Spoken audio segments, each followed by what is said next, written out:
What's up, everybody? Welcome back to the shop. Today what we're doing, a little basic maintenance on the daily driver here, and we're going to take you along for the ride. Let's get to it. Today's victim is my personal 2008 Chevy Impala SS with the 5.3 LS4 engine. We're going to be starting with an oil change, and we're going to be checking the belt, all the fluids, the air filter, all that good stuff. Just basically good under hood inspection, make sure everything is good to go for the summer because it is getting hot around here. So a lot of what we're going to cover is going to be basically for the Impala itself specifically, but we can apply in principle to many other cars, as you'll see. So let's jump up underneath and get started. Here we are up underneath the passenger side of the car, up by the front, and you can see how we have our jack stands in place here and back there on that side as well. You'll notice that my jack stand is in line with this rectangular box structure. That's actually the frame rail of the unibody of the car. So anywhere along this point is all structure that can support the weight of the car.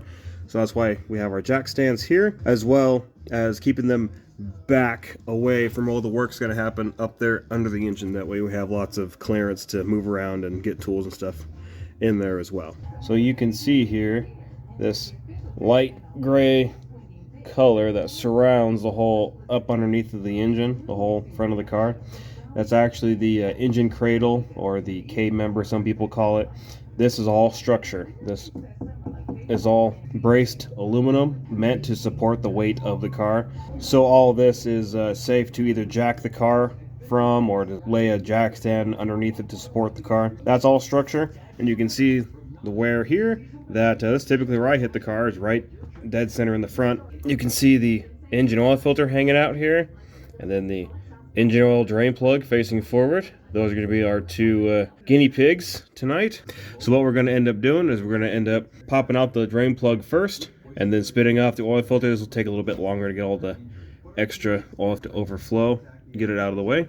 Alright, when you go to take out the engine oil drain plug, there's only going to be one size of tool that fits it. In this case, the head of the bolt on my LS4 here is a 15 millimeter. So it's always good to know that you're using the right tool for it, because over time, if you use the wrong tool, it can actually wear the drain plug head down to the point it'll be damaged and then can't be used, which can be a challenge for the next oil change. So be sure you're using the right tool. The right tool, either a socket or a wrench, can work either way. There's not a lot of tension on this bolt, as I'll explain here in a minute, so I feel like the wrench is just fine. If you're using the wrong size tool, you'll know. So if you're using the too small a tool, it won't go on the head of the bolt at all.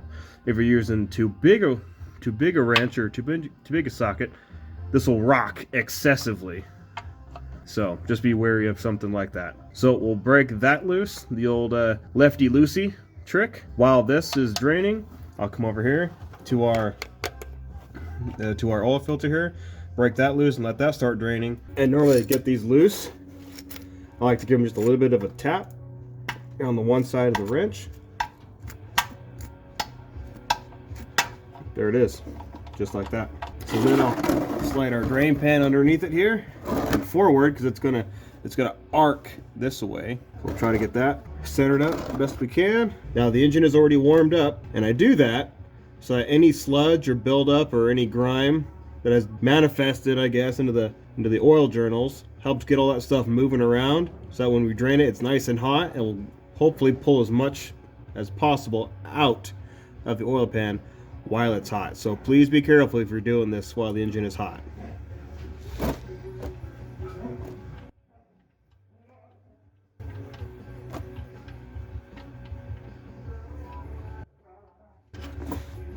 Just like that. Then set your plug off to the side. Now sometimes you can be able to get the filter off by hand. I'm going to give it a shot here. I may not be able to get it while it's still hot. Nope, looks like I might get it. Oh. It is going, but I've got the tool here, so I might as well just use it.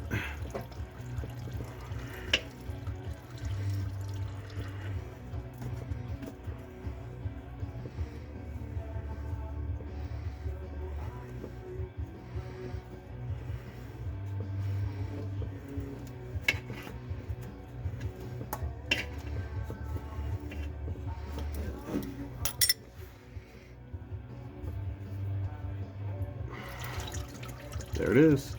Then we'll just let all that drain. While that's going on, we'll move back up top. Right, well, we're back up top waiting for all that stuff to drain. Now is the perfect time to start checking all our fluids and other things we can look at. So I like to start over here on the driver's side. Kind of peek in there.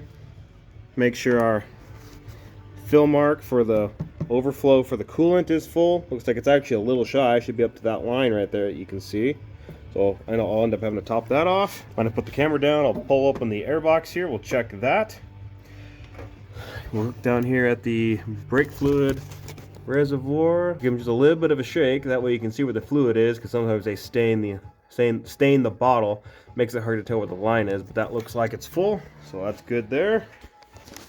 We'll come over here and look at the belt for just a second. Look for any rips or tears or splits there in between the ribs. As far as I can tell, everything looks pretty good there. I actually did replace the belt not that long ago, so I'm not too worried about that. Obviously the engine is still hot, so our radiator cap, or the overflow thermostat water pump cap, is hot, so we're not going to remove that because we have the overflow tank over there, so that's good. Sneak back over here to our power steering. Just bear in mind, engine is still warm, so this fluid may be hot, so again, just double check. Be careful before you start doing this.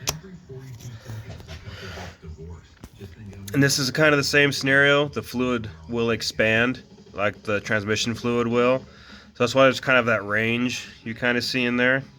This one, I know it's hard to tell. This one looks like it's probably right about in the middle, just below the halfway, in that little safety area they got marked there.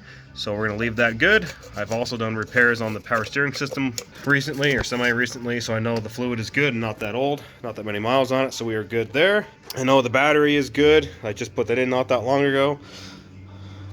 Check the washer fluid here. That's what that symbol looks like. A lot of these will hold about a gallon, so I'll find some fluid and top that off with here in just a minute. We have our transmission dipstick there in the back. Typically you want to check that when the engine is hot. A lot of common vehicles are engine running and in park after you cycle through all of the gears all the way down to low. You work back up 1, 2, 3, drive, neutral, reverse, park, all that good stuff. Up you go from park all the way down and all the way back up for a couple of seconds in each gear while the engine's running. And you check the fluid level of the transmission. That's the most common way most cars work, but again, your results may vary. Check your user manual, all that good stuff. We'll check that in a minute once the oil change is done. So why don't we go ahead and maybe start looking at the air box. All right, and just like that, our filter is out. You can see it's probably more filthy on the edges where I put it in the last time. This filter really isn't that old. It's only got like 4,000 miles on it or so. There's not a lot of junk down in between the pleats, which you want to check for. Another trick is you can hold it up to the light, either outside with the sun, or if you got crazy stupid lights like I do, you can see there's still a light shining through the filter there. So this one is probably okay. Plus, like I say, it's only got a few thousand miles on it. So I'm going to try to fight and put this back in. Seriously, if anyone knows the trick to make this easy, because these boxes in these GM cars kind of suck. If anyone knows a good way to do that, let me know. It makes it easy. Otherwise, I'm going to fight with this for a minute. Before we head underneath the car, I am going to pre-fill our oil filter. For those of you that don't know, on these LS engines, the oil filter will actually go straight up into the engine like so. So what I like to pre-fill the filter. That way the oil has to work that much less to get all the way through the engine on the first start without the oil being there at first. So I'm going to go ahead and do that quick. I'm going to keep topping this filter off until it is just about filled with enough room for the threads for the oil pump housing. So here we are looking at our drain plug here. If you've noticed, I got this little funny looking tip here on the end of the drain plug. That's actually a magnet. I've replaced the original drain plug from this car with a drain plug with a magnet. This will help catch any metal particulates or anything that's come loose in the engine. Keep it out of the engine, circulating oil as much as possible. You can see I've already wiped it off and there's a little stain there from where I cleaned it. You also see there's this little rubber gasket on the inside of the flange of that drain plug there. And if you really look at it, you can see how flattened it is. Personally, I think I've used this gasket twice on this drain plug. So because I'm anal about oil changes and whatnot, I actually have a box. I have a box of gaskets that I just dropped. I have a box of drain plug gaskets that I picked up for this, just for this occasion.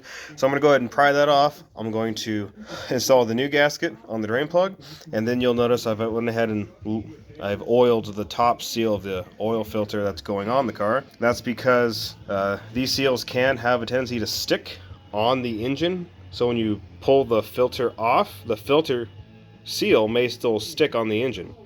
So then we'll check once we're back underneath the car, see if the old one did that. It shouldn't, because I'm pretty good about oiling stuff. So that's a good little trick for you. Make sure that's oiled. Be sure the seal didn't stick from the old one on the engine before you put the new filter on, and then check your gasket on your drain plug as well. There you go. You can kind of see those two gaskets side by side.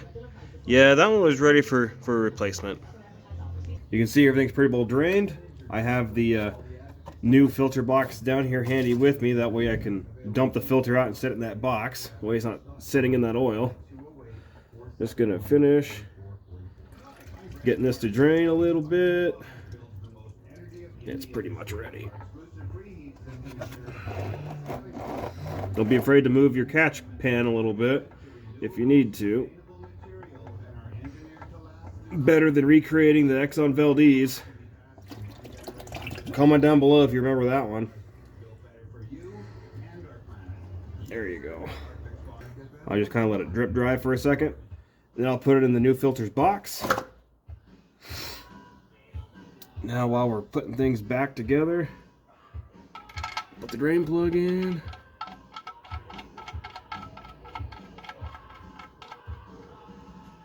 I'm gonna wipe my hand off quick.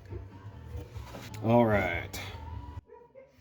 So the drain plug is finger tight at the moment. I can still turn it by hand. Gonna snug it up with my hand and put my wrench back on the drain plug. Now, righty-tighty now. I'm just gonna turn it until it snugs up. Right there. And that's when it's pretty snug. You'll be able to feel it because it'll be turning and then it won't. It'll just snug.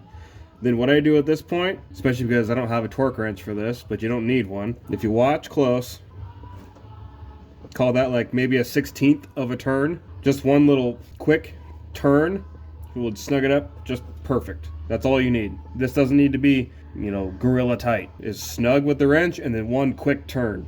That's literally all you need. That's all I'm gonna do.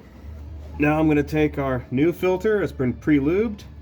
I'm gonna look up in there, verify that the old seal is not there, and it's not, so we are good there.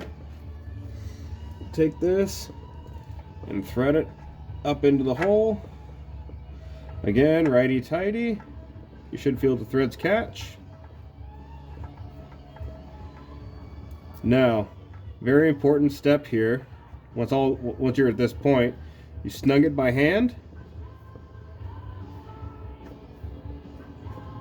And do not use a tool for this. Do not tighten the oil filter with a wrench, with a tool of any kind. It does not need to be that tight, trust me. So what I'll do is I'll turn it by hand as far as I can, right about there. It's about as far as I can get with one hand. And I'll just come with two and turn it just a little more, and that's it. Snug with two hands, done. Walk away. Now then, the only next thing to do would be maybe wipe this up or spray it with some brake cleaner, clean it up, that way it doesn't leave a residue drip, make you think you have a leak later. That's all this needs. You're done underneath here. Let's go back up top.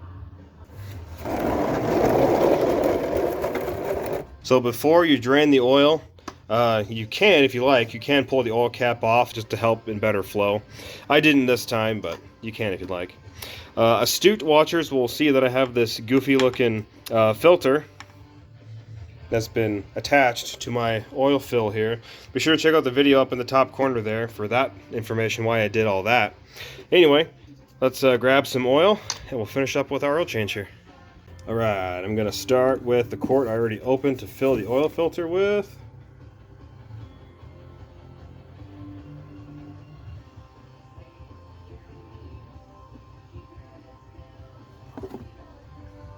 Then we'll go back with the big jug. Alright, now that that's all full, we'll put the cap back on that nice and tight. Come over here, top off our washer fluid. I think most of these on average usually carry like a gallon. I think this one's like 1.5 gallons. Oh, there it is. Almost took the whole gallon. Perfect.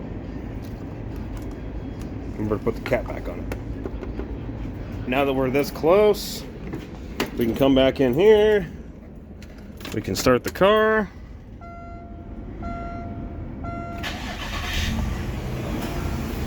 And then what I'll do is I'll come up front, verify there's no leaks or a huge mess or anything while the engine is running. All looks pretty good. Just come up here, make sure all the caps are on stuff, good and tight. Oh, that one was loose. Yep, all looks good here. Once the transmission warms up a little bit, we'll check that here in just a second.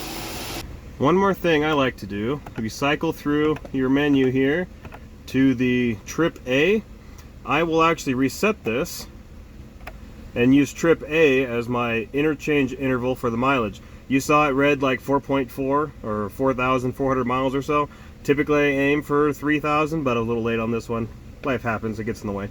Anyway, and then I'll use trip B as the transmission service. See, we're only a little over 2,000 miles into our transmission interval, so I'm not worried about changing the fluid or anything at this time. But that's what I like to do as kind of a help. And then we'll shut the engine off and go check the oil once the oil has a second to get back into the bottom of the pan with the dipstick rides. Alright, so our engine oil dipstick is right here in the front, usually the yellow one. We'll pull it out. And you can see it's pretty wet all the way past the third little dot there from this end. So normally I'll wipe this end off just for good measure, which is always a good thing to do. Then we'll put it in. This also gives the oil a second to get back into the bottom of the pan. That way we get a more accurate reading.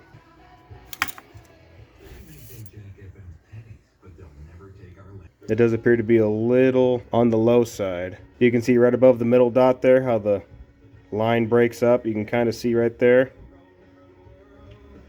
It's right in the middle of the safe zone. Normally I like them a little on the full side, especially on these LS engines who have a tendency to consume oil and fill the intake with oil. Again, check the top corner here for a video that talks about that, why I did what I did here. If you're an LS person, then if you know, you know. Anyway, so I'm going to wipe this off again, dip it again, double check it.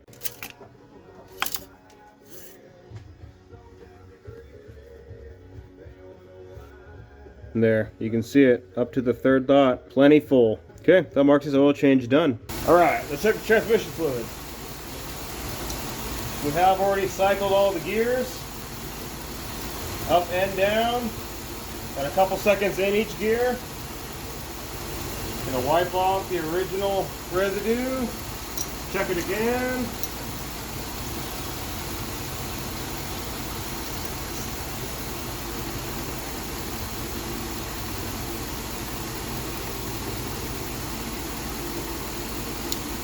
This dipstick's always read a little heavy on one side, so I've always relied on the other side. I'm also holding it vertically, which is also getting the fluid to run a little bit, so that's a little bit of a skewed reading. Let me check it again. You can see that the majority of the fluid is about right here, halfway up the stick, and it really gets thin. So we are in the safe zone. The transmission is not as warm as it should be to really be checking this, so there is room for expansion in the fluid like I talked about earlier. So this looks pretty good. You can see the fluid is nice and pink. If it starts getting dark red or even brown, you should look at getting it changed. But this all looks good, so I'm going to call it here. So that leaves one question. What do you do with all the oil you just drained?